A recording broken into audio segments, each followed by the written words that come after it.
Hey, Coach. Obviously, Pitt struggled the last couple of weeks on offense with the freshman at quarterback. How much does who plays quarterback, if Pickett's able to play or yelling, dictates what you do schematically on defense, or does it? I think based on who the quarterback is, that's usually a starting point of how you think you need to defend people. But in their case, the offense hasn't changed dramatically. But obviously, I think Kenny Pickett's one of the top quarterbacks in the country. I think he does a really good job. Yellen's a freshman that has tried to develop. I'm sure the bye week has helped him. So I mean, it changes. It just like even more drastically if a tailback isn't playing or a wideout or a tight end. I mean, it all goes into making sure you put the plan together to defend who that offense is. I don't think their offense changes dramatically schematically, but how it's executed in the things that happen with the quarterback position, obviously there is a change there. The Irish FL from Warchant. Hey, Coach. Brendan Gant was in here earlier, and he made it sound like that last week at practice that there was a little bit more energy and guys were having fun. And was that something that you guys as a coaching staff tried to foster after maybe the first half of the season, or did that just kind of happen organically? I think it happens organically. Success is when the work is fun, and if you can always get, there's a certain amount of work you got to put into anything to have success. And when you can get caught up in the work and not just the end result, that's when you get better faster. And so, maybe that's a product of that. Hopefully that continues. It's good to hear BG say that.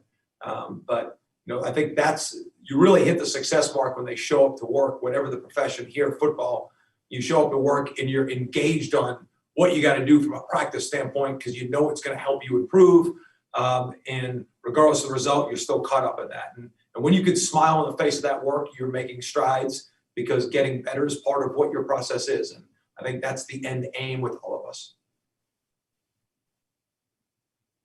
All right, next will be Antoine Staley from Tallahassee Democrat.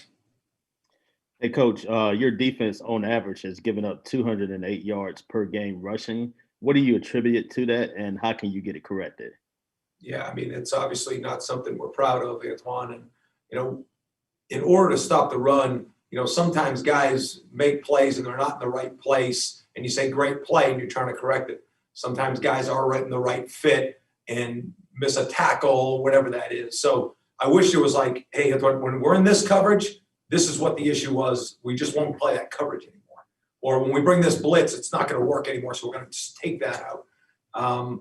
There's some of that, but more of it is just the consistency of the guys that we have on the field, making sure that we're fitting things the way it needs to get fitted. And then when we're in a position that we're able to tackle the ball better, missed tackles lead to big plays. But usually if you pursue the ball at the right angles, missed tackles, you can get the ball down. So Antoine, it's been multiple different things. I wish it could just be a certain call because we wouldn't call it anymore.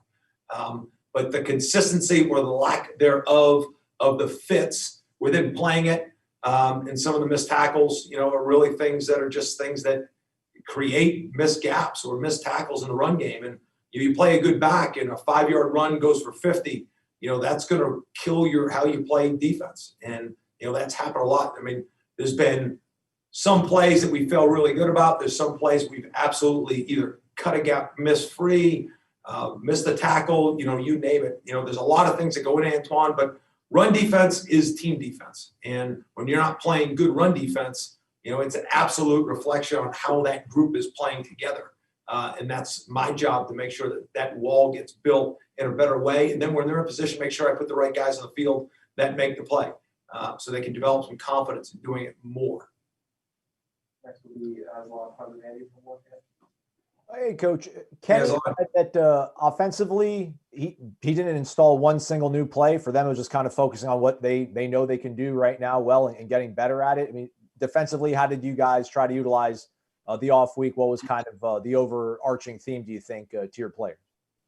Well, it started with just when we went against the offense, it was about playing some of the base calls and getting them to feel comfortable. You look at the reps of calls because we track everything we do. And, some of the base things we do, you want to hit a certain mark during the season and practice the number of times you rep that call, the number of times you rep it against all the looks that you've been getting. And those numbers got to continue to go up because you can't replace the experience without just the reps and the experience. So it's been trying to play a lot of the base calls more so our guys continue to feel comfortable because, on defense, you can say what the call is, but you don't dictate what the look's going to be. So if you put in one call, you just got to make sure they're seeing all the pictures so it doesn't become slow for them, which when they do that and operate in a slower way, that creates some of the questions we had in the run defense as far as this formation, I fit it like this play happens, now I got to be outside the block and then have the confidence to be able to tackle the ball too. So, we've got some guys back like BG starting to play now. So we took some guys like that haven't been playing and tried to catch them up to give them those pictures and those looks again. So we tried not to introduce a lot of new things, Aslan, if that was the question, and try to get better at some base fundamental things that we know we need to do better. We'll go back to Ira. Warchant. Yeah, I was going to follow up on Brendan. Coach Norvell said that, coming back from his injury during the offseason, that you're starting to see kind of what you maybe had hoped to see or expected to see out of Brendan. In what ways are you seeing that? In what ways has he emerged back into a key player? Well, with his injury and his lack of training for that 3 months or whatever that was, when we started the season, he was on zero training at that point. And his body wasn't ready for it, with the COVID time away, and then you add that to it. He was very underdeveloped, and he would tell you that too. So, really it was like, we had to be careful to put him out there because he would take steps back. So, he's still not where he needs to be or wants to be, but at least there's been a foundation with Coach Storms of some training now. So there's some foundation that you feel safe enough to put him out there. I think he's skilled.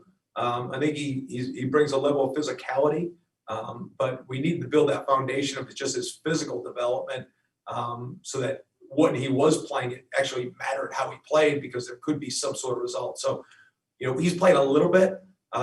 Last week was probably the most he's played, but it's still a work in progress with him and making sure we're careful with him.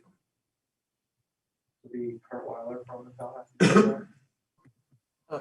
Coach Norvell talked about Hamsah today, said he practiced in some capacity. I think it's the first time he's said that in as many words. What have you seen from him? Obviously, I know early in the season there was optimism about him maybe getting back somewhat soon, and that hasn't been the case to date. What have you seen in just his working back and his staying at it, and how have you seen him make an impact with those young safeties while he's not been able to be on the field? Well, Kurt, injuries take all different forms, and you wish it was more cookie cutter for him because there's not one person more frustrated in the building than him, with his lack of being able to help the team physically on the football field.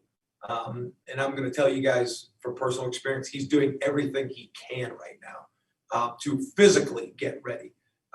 Mentally, he's been there since the day I walked in the door. He still asks key questions in the meetings. He's the one promoting the questions with some of the younger players who are on the field right now, like a Sidney Williams, even a BG, Ray Woody, guys that are playing more football all of a sudden. He's trying to help that development. He's taking ownership of the development. And, right now it's day by day, him trying to push himself each day, seeing how that reacts, and then seeing what the next day has for himself.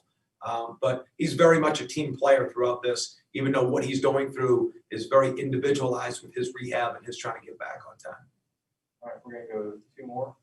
Back to Aslan from Warchant. I know depth charts should be taken with a grain of salt, Coach, but I think Jaleel McCray looked like he might have swapped from weak side to middle linebacker. I don't know if he's been playing middle linebacker the whole time, but was there anything you saw specifically that you think puts Jaleel in a better position for success there? And if I was wrong about that, maybe can you talk about Leonard Warner moving to Fox? Yeah, Aslan, that's more of a product of us moving Leonard. And, we start the season and you try to say this guy will be this guy will be that. Based off your history with them or lack thereof, and we go into the season and Leonard's done everything right for us. He's fought, he's given really good effort, he studies, and Steven Dix wasn't really ready. He was a true freshman. He still is, but, as the season went, and we've taken a picture of what it looks like, we thought it was in the best interest of our defense to move Leonard down to Fox, put him closer to the ball. So his physicality and his intelligence could help us a little bit more. We thought Steven had taken the steps to have more snaps. So at that point, we needed to move Jaleel from a standpoint of just developing and trying to make sure the guys that needed the reps were getting the reps. So, Jaleel's played more earlier in the year. He's not where he needs to be yet. The move, going from Will to Mike, there's a lot of crossover there. But the move of Leonard really, that precipitated us moving Jaleel from Will to Mike. And then DJ Lundy's got the majority of all the backup reps to Emmett there at Will. So, that's kind of how that all went. All right. Thank you, Coach. Thanks, guys.